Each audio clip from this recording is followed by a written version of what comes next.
Hello, everyone. My name is Ethan Cole, and I gave that company 20 years of my life. I was 25 when I walked into that building for the first time, fresh out of college, hungry to prove myself. I started in tech support, answering phones in a windowless room. Over the years, I worked my way up through grit, sleepless nights, and the kind of quiet sacrifice no one ever sees. Promotions came slow, raises came slower, but I stayed loyal, dependable, uncheckable. If something broke, I fixed it. If someone quit, I stepped up, and then, just like that, I was nothing. It happened on a Thursday. One of those gray, soulless mornings where the sky looks as tired as you feel. I grabbed my usual gas station coffee, drove the same familiar route, and parked in my usual spot. Third row, under the busted light. I even brought donuts. Stupid, I know. Maple bars for Cheryl in accounting, sprinkled for the interns. Thank you box for the team. Just for pushing through a brutal deadline. I walked in like I belonged there. At 9 a.m. Everything changed. I was halfway through organizing files for a system audit when a message popped up from Denise, the HR rep I'd known for 15 years. Hey, Ethan, can you swing by HR for a quick chat? No subject line, no smiley face, just that dot. Still, I didn't panic. I'd sat in HR a dozen times before, onboarding, performance reviews, even that one time Denise asked me to help her kid find an internship. I closed my laptop, grabbed my coffee, and made the short walk to the HR suite. When I opened the door, I knew something was off. Denise was already sitting at the small round table, her posture too straight. Across from her was Craig Walters, the new VP of Operations. He'd only been there 6 months, but he already walked around like he owned the place, slick suits, colder eyes. He barely nodded as I stepped in. Hey, I said cautiously. Everything okay? Denise didn't answer. She gestured to the chair. Ethan, have a seat. The second I sat down, Craig spoke. Ethan, after internal review, the company has made the decision to end your employment effective immediately. Just like that. My brain froze. I stared at him. Wait, what? Denise slid a folder across the table. This contains your separation paperwork. Along with your severance offer and NDA, you'll receive 2 months' pay and COBRA details for insurance. I wasn't hearing it. What the hell is this, after 20 years? Craig didn't blink. It's final. No warning, no write-up, no meeting, nothing. It's a decision made at the executive level, he said coldly. And it's non-negotiable. I turned to Denise. You're really doing this? You know what I've done for this place? Her eyes dropped to the table. I'm sorry, Ethan. That's when security knocked and stepped in. Are you serious? I asked. You're having me escorted out like I'm dangerous? Denise kept her voice soft, like that made it better. It's policy. I was too stunned to speak. I felt heat rising in my neck, not from shame, but from betrayal. I had led crisis responses during cyber attacks, rebuilt entire systems. From scratch, trained people who now sat above me. I'd never called in sick once in 3 years. I'd come to work the day after my father died, and now they were treating me like a liability. Security followed me back to my desk like a shadow. I packed my things under their watch, a framed photo of my wife and daughter, a signed baseball from the company's charity game, the old mousepad I never replaced. 1 box, that's all 20 years amounted to. People watched, but no one said anything. They knew better. Denise handed me a plastic bag with my badge inside, already deactivated. This isn't personal, she said, but that was the lie. It was always personal. They waited until I'd built everything for them, then discarded me like a spent match. No explanation. No accountability. They thought I'd leave broken, but what they didn't know was that I still had something they'd forgotten, something I never mentioned in meetings, something they never saw in the paperwork. And that one thing? It was about to change everything. When I got home that day, my wife Claire took one look at me and knew something was wrong. She didn't say anything at first, just stood there in the kitchen, drying her hands with a dish towel. Frozen mid-movement. They let me go, I said, the words bitter in my mouth. No reason, no warning, just gone. She didn't speak for a moment. Then she slowly walked. over, wrapped her arms around me, and whispered, "You gave them everything." That's what hit the hardest. I did. I gave them everything. That night, I sat at the kitchen table staring at my old company laptop. It had been wiped remotely before I even got home. The second I walked out of the building, my credentials were dead. It was like I never existed, and it wasn't just the firing, it was how they did it. I was humiliated. Quietly, efficiently, without dignity. No warning, no heads up, no explanation. They didn't even pretend to show gratitude. I wasn't asked to train anyone, hand off files, or say goodbye. One moment, I was managing infrastructure for a multi-million-dollar corporation. The next, I was being followed to my car by a security guard who looked more nervous than I did, and then the silence hit, no farewell email. No check-in, no call from my boss. Not even a single thanks from someone in the department I used to save every other week. Nothing. I was erased. The following morning, I checked LinkedIn. That's when it got worse. They'd already posted the position I held, same job title, lower salary range. They hadn't eliminated my role. They were replacing me. Replacing me like I was a broken office chair that squeaked too loud during meetings. I read the job description 3 times. They'd taken my resume, stripped the soul out of it, and turned it into a cold checklist. Must have 15+ years in enterprise infrastructure. Must be available 24/7. Must be willing to work holidays. I knew those requirements. I'd lived them. Worked every Christmas, answered 2 a.m. server alerts. Once fixed a system meltdown while sitting in a hospital hallway while Claire was in labor, all without overtime. For what? To be discarded without a handshake? I opened my inbox. Still no word from Cheryl. Or from Rob, the guy I trained 3 years ago who got promoted past me last month. No message from Denise either. No, we appreciate your service. Not even a generic HR survey about my offboarding experience, but what I did see was a new email. It was from an old coworker, Mitch. We'd been close back in the day. Before he left for a better gig at a competitor. Subject line, "What the hell happened?" I told him everything. 10 minutes later, he replied, "They're replacing you with Scott's cousin." Heard it from someone still on the inside. Nepotism, total garbage move. That was the final slap in the face. 20 years of building that company from the ground up, only to be tossed aside to make room for someone's cousin. That night, Claire found me sitting in the garage, staring at an old file box I hadn't touched in years. Inside were printouts of old network maps, project files, backup diagrams, stuff I kept out of habit for my own records. I wasn't the kind of guy to burn bridges, but in that moment, watching how little I'd mattered to the people I sacrificed for, something started to shift, not rage, not revenge. Just clarity. I finally saw the truth. I'd never been part of the family. That was a lie they fed us during company meetings to get us to stay late and work harder. I was a number, a cog, easily replaced and quickly forgotten, but what they didn't realize was that I had something they overlooked. Years ago, the company hit a tech crisis, a data corruption incident that nearly took down our infrastructure. I built an emergency server system on my own time, with my own methods. It saved them that week. And when they asked how I did it, I smiled and said, "Don't worry about it." And they never asked again. The logs, the architecture, the backup routines, all mine, sitting in a locked drive, disconnected, forgotten, but still active. They thought they knew everything I'd built for them. They didn't. I hadn't just lost my job. I'd been insulted, minimized, and thrown into the cold without dignity. They paraded my exit like it was protocol, but I could feel it. They wanted me gone quickly before anyone could ask questions, and I knew why. It wasn't just about making space for Scott's cousin. It was about control. And the one thing they forgot.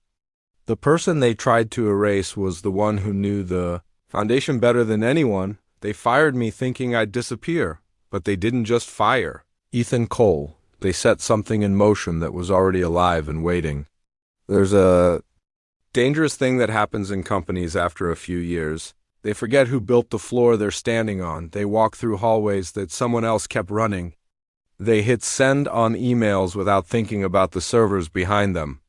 They forget how often someone stayed late to patch their mistakes, or how systems kept humming because someone obsessed over the details.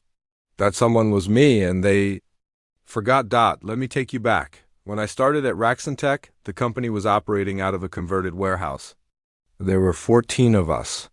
The data center was a repurposed broom closet with a single air conditioner duct that I taped to the ceiling with packing tape.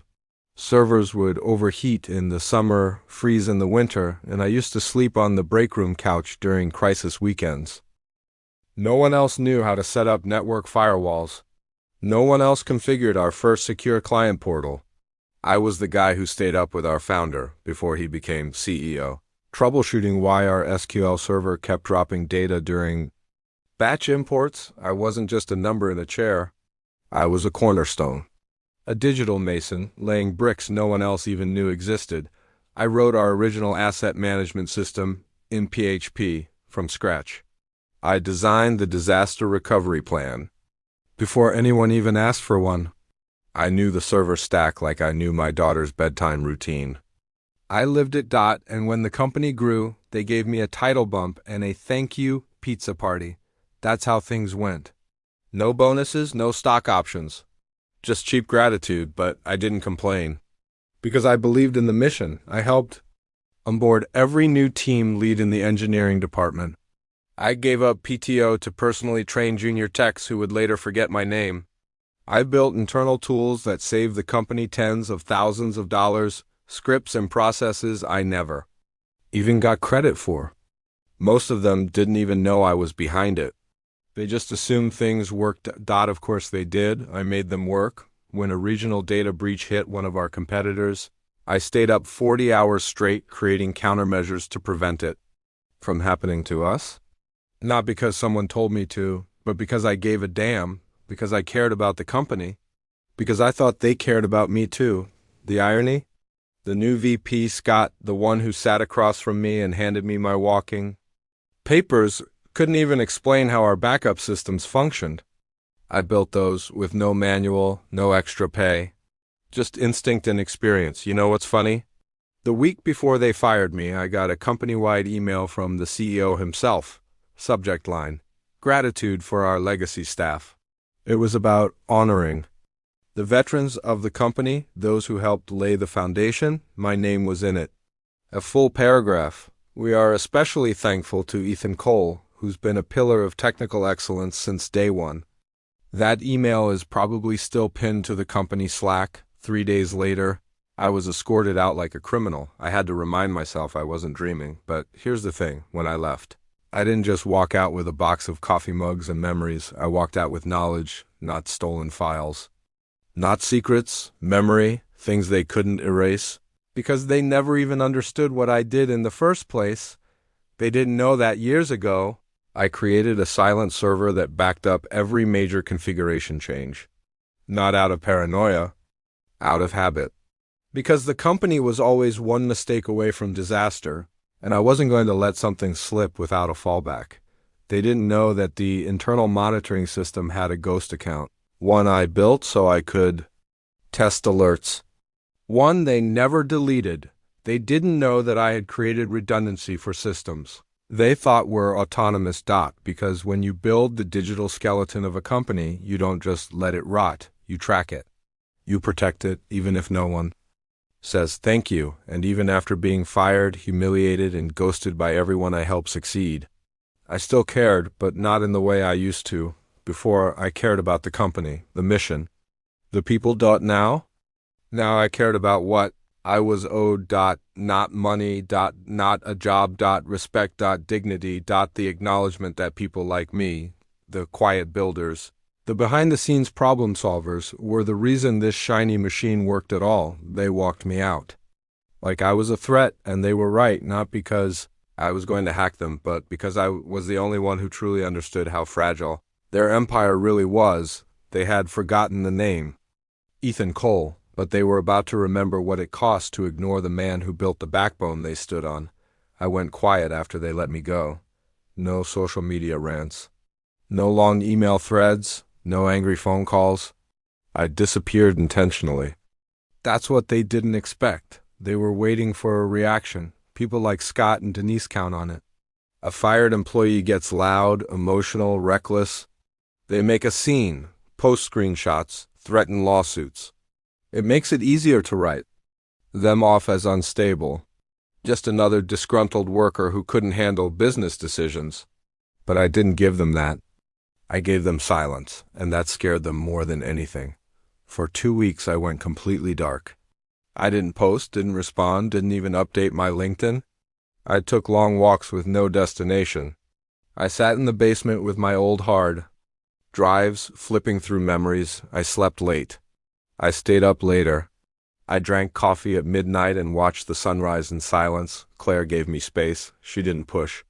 She just brought me tea when I forgot to eat and kissed my temple when I sat too long at the dining room table staring into nothing. The world moved on without me. The company certainly did. I checked their website late. One night, they'd added Scott's cousin to the team page.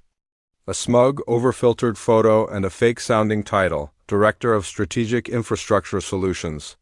I couldn't help but laugh. A guy who couldn't troubleshoot a printer was now leading the team I built with my bare hands, but I didn't comment because I knew something Scott and his golden boy cousin didn't. What they replaced was the Surface, but the real machine. The thing that kept everything breathing was buried beneath that surface, and I had built it. Every system they used ran on frameworks I customized, modified, or silently improved. They never updated the documentation. They never asked for knowledge transfers. They just unplugged me and plugged in someone new, assuming it would all keep working. That arrogance. It was going to cost them, not because I was going to destroy anything, because I didn't have to. You see, when I left, I walked away with a brain full of logic paths, network layouts, and fail-safe sequences no one else understood. I didn't steal anything. I remembered that one of our key reporting dashboards used in quarterly board meetings was linked to a custom query I built 5 years ago that ran on a deprecated function. I'd warned them to fix it. They never did. The patch was scheduled for the upcoming quarter. But guess who wasn't there to patch it? I remembered that the secure vendor portal they used had a hidden dependency on a temporary certificate one I had to manually update every 90 days. Because our CTO at the time refused to upgrade the system, they didn't automate it. They didn't even know where the file was stored. Guess where the certificate was expiring? I remembered the HR system Denise relied on every morning to generate employee reports was hosted on a private VM that I spun up 3 years ago during a holiday weekend to cover a payroll emergency. I was the only one with the password. I didn't touch any of it. I didn't need to because time was already working for me, and all I had to do was watch. So I did, quietly, from a distance. I checked public logs. I watched support forums. I monitored LinkedIn job posts. Within 3 weeks, the company had quietly posted openings for 2 positions in IT operations, roles that shouldn't have needed filling if everything was going fine. Then I saw a new face pop up on LinkedIn. A former coworker. She updated her title to Incident Response Lead. That role didn't exist before, which meant something was happening behind the curtain. They were scrambling. Systems were breaking, dependencies were crumbling. And the one guy who could have stopped it all was sipping tea on his back porch with nothing but time on his hands.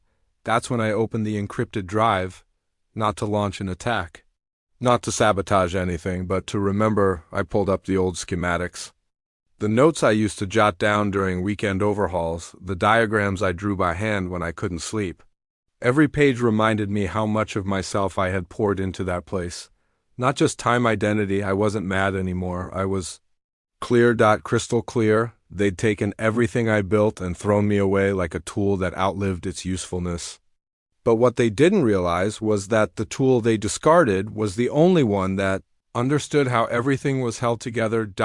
And the cracks were spreading. That wasn't revenge. That was gravity. When you build something with bare hands and intuition, and someone tries to maintain it without understanding its soul, things break. And I was watching. Not to interfere, but to wait, because I knew the moment was coming, the moment they'd call, or Panic. Or try to pretend it wasn't happening, the moment when silence would become very loud and when it did. They'd remember my name. There's something terrifying about people who don't understand the power they've been handed. And in the tech world, ignorance isn't just dangerous, it's explosive. When they fired me, they thought they were just removing a piece from the board. They didn't know they'd yanked out a keystone. What they forgot was simple. I had access. Not in the illegal sense, not in the Hollywood hacker way. I didn't walk out of that building with a USB full of secrets or steal data through a back door. I didn't need to. What I had was far more dangerous than that. I had been trusted. C. Early on in my career, back when Raxentech still cared about people, I was one of the few who stuck around during a system-wide crash that almost tanked a major client relationship. The CEO at the time, Carl Wexler, called me personally from his cabin in Vermont. He didn't call my manager. He didn't loop in legal. He called me. "Ethan," he said, "we're about to lose this deal. Tell me what you need." And I told him, full admin-level access. I needed to rewrite major permissions, reroute our VPN architecture, and tap into back-end tools normally restricted to executive-tier staff. Carl didn't blink. "Granted," he said. "That was 12 years ago, and no one ever revoked it. I didn't abuse it. Never touched anything I shouldn't have. I stayed in my lane. But over the years, my role became less about just fixing systems and more about knowing where the bodies were buried. I'd seen other companies rot from the inside. I knew how bad leadership decisions got papered over with code and duct tape. I wasn't naive. So I made a habit of preparing for disaster. I built a personal fail-safe, not out of malice, out of instinct. I created a parallel map of the infrastructure encrypted, stored offline. It was never connected to any system. Just, for me, a kind of digital diary. It documented undocumented dependencies, fragile scripts, critical single points of failure no one else ever cared to fix. The company called them known quirks. I called them ticking bombs. And because I had Carl's old access rights buried under layers of forgotten account trees, I had insight into corners of the company no one else even knew existed. When I left, they forgot about all of it. Or maybe they never knew, but ignorance doesn't erase truth, and the truth was, I had visibility. I could see how their new hires were breaking things just by watching their digital footprints. The back-end changes they were making didn't align with the existing logic. One mistake at that level, and you start corrupting live data without even knowing. I noticed when someone rerouted internal ticket logs through a deprecated gateway. I noticed when a junior admin tried updating the database schema and took out the silent failover process I had buried 6 layers deep. They weren't malicious. They were just clueless, and the people above them, too proud to admit they needed help. But I wasn't watching out of pettiness. I was watching because I wanted to know what happens when you strip away 20 years of silent protection. The answer came in bits and pieces. Mitch, my old coworker, texted me late one night. "Hey, did you hear they had an outage last Friday? Client dashboard down for 6 hours. They blamed an upstream provider, but that's BS. I smiled to myself. They were unraveling, and it was only the beginning. But here's what they really forgot. What they never realized, they gave me access to the executive vault. That's what we called it. A buried legacy folder that stored documentation. No one dared delete. It was a relic from the early days, back when Carl insisted on transparent leadership. Quarterly financial reports, internal audits, vendor disputes, and most critically legal risk memos, stuff that could sink reputations, because Carl, for all his flaws, believed in keeping records, and since my credentials were used to build the original vault structure, I was given permission to create encryption layers just in case the legal team ever needed fast access during an emergency. One of those vaults still had my recovery key tied to it. No one noticed. No one revoked it. It was untouched, forgotten. Buried under 4 reorganizations and 3 leadership changes, and what lived inside it would become the detonator. I wasn't sure yet if I'd use it. Hadn't made that decision, but just knowing it was there, that they had no idea what still sat behind a digital door they no longer had the key to. That was enough. For now, they thought I was gone. They thought I was defeated, but they didn't know the man they walked out of. That building was the same man who once quietly held their entire empire together, and now I was holding something. Else. Something quiet, something dangerous, something they should have remembered. But the idea in single quotes. By the time the first cracks started to show, I had already prepared the popcorn. I wasn't sitting there with revenge on my mind. I wasn't plotting sabotage or some dramatic takedown. That's not who I am. What I wanted, what I needed, was accountability. And if they weren't going to give it to me, then I would find a way to see it unfold myself. So I waited quietly, patiently, from the shadows. I watched the company crumble in ways only someone like me could recognize. Not in headlines or lawsuits, not yet, but in patterns. Subtle shifts that would look like ordinary business noise to anyone else, but not to me. It started with a LinkedIn update, excited to announce my new role as lead data analyst at Bluestone Ventures. That was Cheryl, the same Cheryl who used to email me in a panic when her Excel formulas broke. She was one of the lifers, someone who always said she'd retire at Raxentech for her to leave. That was a sign. 2 days later, another post. Grateful for the journey. Looking forward to new challenges. That one was from Mike, the DevOps engineer who took my old desk. Something was happening inside. I checked the company's job listings page. They were hiring like crazy for roles that shouldn't need replacing. Mid-level engineers, infrastructure, managers, even a new compliance officer. That was odd. They'd only hired one 6 months prior. The real confirmation came through. Mitch, he was still in touch with a few people on the inside.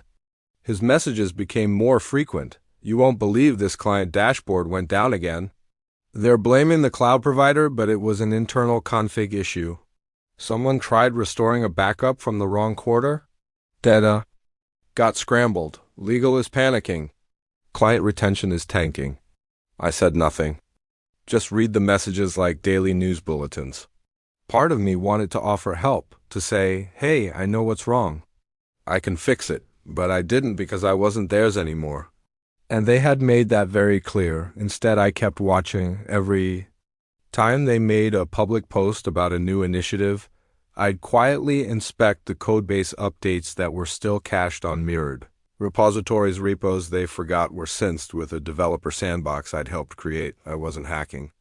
I wasn't stealing. I was observing, and what I saw. Panic engineering, frantic commits, half-baked patches, Band-Aid fixes written in haste by people who didn't understand the original architecture. I could see it in the variable names, the way the scripts were ordered, the logic loops that didn't loop logically. They were drowning in systems they thought they could just inherit and figure out later, but Raxentech was never plug and play. I made it that way on purpose. Not to be difficult, but to be secure. That was my job. I built a digital machine that was airtight, custom-fitted, and battle-tested, and they had just replaced the pilot with someone who barely knew how to read the dashboard. One afternoon, I got a text from Mitch. Dude, remember that failover script you built for the finance platform? Yeah? They disabled it accidentally. Why would they do that? No one knew what it did. Thought it was legacy code. I almost choked on my coffee. That script wasn't legacy, it was critical. Without it, a minor database error could lead to duplicate transactions and reporting gaps, something that wouldn't be caught until monthly reconciliations. When it would already be too late, 2 weeks later, Raxentech's investor portal went offline. A 36-hour outage. I didn't cheer. I didn't celebrate. That's not the point. I just shook my head. This was what happened when arrogance met ignorance. When leadership believed they could erase the past without understanding it. When they assumed loyalty was replaceable and knowledge was transferable through a handover email, but it wasn't just the systems that were failing. It was the culture. Cheryl left because the new leadership started treating people like assets. Mike left because they asked him to work weekends without pay. One by one, the veterans, the real ones, the builders, the thinkers started trickling out, and the replacements? Fresh, green, confident, unaware that they were climbing into a cockpit, where half the buttons didn't do what they thought they did. Meanwhile, I sat on my porch each night, sipping coffee, laptop dimmed, watching the collapse from afar. Not gleefully. Just with the quiet, satisfying clarity of a man who had finally been proven right. The systems I built had always been stable, but the people running them now weren't, and every hour, every bug, every escalation email with the subject line, "Urgent System Error," was a reminder to them and to me that I hadn't just been another employee, I had been the glue, and now they were coming apart at the seams. It had been almost 2 months since I was fired and walked out like a stranger. In that time, I hadn't said a word publicly. No calls, no posts, no messages. I disappeared from their radar, but not from the system. Behind the scenes, I kept watching, collecting, waiting. And then, like clockwork, they finally reached out. The email came in the middle of the week from Denise, the same HR manager who couldn't even hold my gaze the day she terminated me. The subject line was plain, like it was just another routine check-in. Touching. Base quick question. I didn't open it right away. I let it sit there, unopened, glowing in my inbox like a confession waiting to be read. I already knew what it said before I clicked it. Something had gone wrong. Something big. And now, suddenly, they remembered my name. When I finally opened it, the tone was exactly what I expected: sugary, fake professionalism, coded in desperation. "Hi, Ethan. Hope you're doing well. We're currently doing a routine review of some infrastructure items and realize there are a few pieces of documentation and configurations that might be linked to your prior work. We'd love to have a quick call if you're available. Nothing urgent, just tying up some loose ends. Let me know if you're open to chatting. Warmly, Denise V. P. People and culture. The irony nearly made me laugh. They didn't want to touch base. They wanted a lifeline. I didn't respond, not that day. Not the next. Instead, I forwarded the email to myself from an untraceable alias. And then I started to think, why now? What had finally pushed them to reach back out after weeks of silence and freefall? The answer came 48 hours later when Mitch texted me one word: Feds. Turns out the outages weren't the worst of it. One of the automated financial reports, built off my original scripts, had malfunctioned, causing discrepancies in quarterly filings.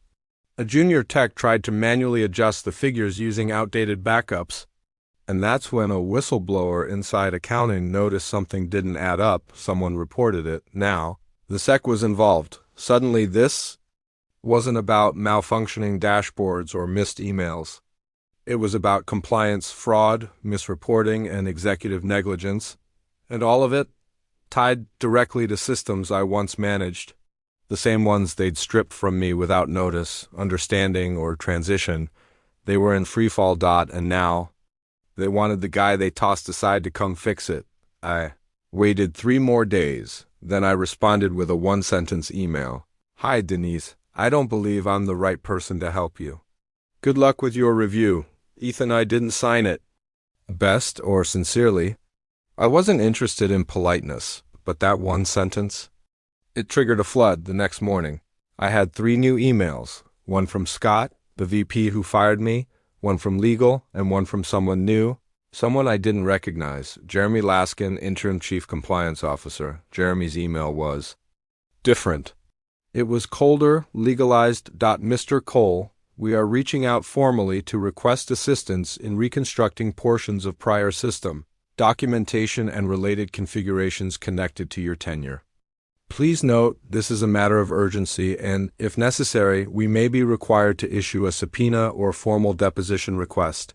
We would prefer to resolve this amicably. Regards, Jeremy Laskin, JD. That was when I knew. They weren't just scrambling. They were drowning. And now they were trying to put me on the hook for the leak they created when they kicked me out without a plan. I had 2 options: stay silent and watch them implode, or respond and control the narrative. I chose the third option. I opened a private laptop, not connected to anything else, and typed a single email. I didn't send it to Raxentech. I sent it to a journalist I trusted, one who'd written about corporate tech whistleblowers before. I included one screenshot. Not stolen data, not code, Just a snippet from a legacy internal memo buried in the executive vault, where the CFO acknowledged deliberate report delays to manage market optics. It wasn't explosive, but it was enough. I signed it. Former insider. More if you need it. Then I logged off. No threats, no blackmail, no hacking. Just a quiet nudge. Within 48 hours, headlines started to surface online. Raxentech facing federal scrutiny over financial discrepancies. Insider leak suggests misconduct in internal reporting. Fired veteran engineer speaks out. They forgot who built their empire. They had finally reached out, but it was too late, because I wasn't just the guy they fired. I was now the guy everyone wanted to hear from, and they had no idea what was coming next. They thought the headlines were the end of it, that the exposure, the public embarrassment, and the federal inquiries would be the full weight of what was coming. But they didn't understand one thing about me. I don't hit first. I hit last. And when I hit, it's permanent. That's why I waited. Let the media frenzy build. Let the board members scramble to distance themselves. Let legal hold its breath. I wasn't trying to destroy them. I was trying to give them a chance to realize who they had betrayed, but they didn't come clean. They didn't issue a statement admitting what they'd done to their clients, to the staff they pushed out, or to me. Instead, they doubled down. They started leaking internal memos to the press claiming they were the victims of a malicious former employee, that the systems were outdated and the company had been struggling to undo legacy inefficiencies. Legacy inefficiencies? I was the one who built the structure they ran on for nearly 2 decades. Those inefficiencies? That was code for Ethan Cole. They were trying to paint me as the problem. That's when I decided I would make one move. Not angry, not noisy. Just clean. I opened my encrypted vault, the same one that had all my personal backups. Nothing from the company. Just my own records, notes, diagrams, logs, personal emails to myself documenting what I witnessed and what I've been told over the years. One folder in particular was labeled Red Line. Inside it was a set of meeting transcripts. Audio turned to text. From a private lunch meeting in 2019 between 3 executives, including the former CTO, where they openly discussed manipulating Q4 data to delay reporting losses. The audio was captured by accident. I had been working on a test for a voice-based meeting AI at the time, using ambient microphones in a conference room to improve transcription. The files were never deleted. No one even knew they existed, not even me, until months later when I was reviewing old logs. I saved them, just in case. Now they would serve their purpose. I didn't send them to the press. Not directly. I created a secure, anonymous drop. The link went to a trusted independent compliance blog, the kind that journalists monitor closely. The folder was labeled, "You blame the wrong man. Here's what really happened." Within hours, it was viral. The transcript excerpts were damning. One exec said, and I quote, "We'll just push the issue into Q1. By the time auditors ask questions, we'll have cooked enough growth to offset the dip." Another replied, "Worst case scenario, blame the DevOps guys. That stuff's always too complex for anyone to really trace." Guess who was the lead DevOps guy at the time? Me. The story spread like wildfire. Major outlets picked it up within a day. Now, it wasn't just a tech story. It was a corporate fraud story, the kind that gets senators tweeting, the kind that lands subpoenas with names on them. And me? I stayed silent. Not a word. No interviews. No press statements, because this wasn't about revenge anymore. It was about record. The record of what actually happened. The truth behind the spin. The real cost of treating people like disposable parts. I wasn't just another ex-employee with a grudge. I was the one who saw everything, and never said a word until they tried to burn me to cover their own fire. After the transcript leak, everything changed. Denise deleted her LinkedIn within 24 hours. Scott was placed on indefinite administrative leave. The board issued a statement, taking these allegations seriously. The company's stock, which had already dipped, crashed, and the best part? I never showed my face because I didn't need to. All I did was hold up a mirror, one anonymous move, and the world saw them for what they really were. I wasn't some bitter old engineer with a chip on my shoulder. I was a builder, and they tried to destroy what I built. But now, the wreckage wasn't mine to own. It was theirs, and I was just getting started. When the walls started closing in, they did what cowards always do. They pointed fingers. I wasn't surprised. The anonymous leak had turned their world upside down. The press was relentless. The feds were circling, and shareholders were demanding blood. And when power-hungry executives feel trapped, they don't look inward. They hunt for a scapegoat, and they picked me. They called it internal sabotage. Claimed I'd planted bugs, manipulated code, weaponized my access. Publicly, they never used my name, just vague references to a former senior engineer. But privately, they were feeding journalists a story that made me sound like some vengeful digital terrorist. They even pushed for an internal security audit, trying to find anything they could use to legally implicate me, but it didn't work. Because I hadn't touched a thing. I didn't hack them. I didn't tamper with code. I didn't leak company property. Everything I'd exposed came from my own backups, my own records. From when I was still an employee, their smear campaign only proved one thing. They were scared. Scott, the one who fired me, went on record in a podcast interview, saying, "We trusted people we shouldn't have." He paused just long enough after the word people to make sure I knew exactly who he meant. But the thing is, I'd planned for this too. I had timestamps. I had emails. I had screenshots of warning messages I'd sent years ago that were ignored. I had full proof of when and how I created the tools they were still using, and how their misuse of them was the real threat. I kept every single artifact. So when an independent investigator contacted me, not from the company, but from a federal oversight office, I didn't panic. I met him in a coffee shop with a tablet full of receipts. I didn't raise my voice. I didn't spin a story. I just told the truth, and after reviewing everything, the investigator leaned back and said one sentence I'll never forget. "They should have never let you go. By trying to blame me, they'd only made my case stronger. They proved to everyone, clients, regulators, investors, that they weren't just incompetent. They were desperate, and no one trusts a desperate company. So I let them keep talking, let them sink in their own lies. Because the more they spoke, the clearer it became. I wasn't the villain in this story. I was the one who kept the lights on while they slept. And now, with every false accusation they launched, they were reminding the world just how much they'd lost. They thought they'd buried me, but I didn't just survive. I chose when and how to end it. After everything, the lies, the smear campaigns, the desperate spin, I had what I came for: truth, clarity, and power. And when the dust finally settled, I didn't need revenge.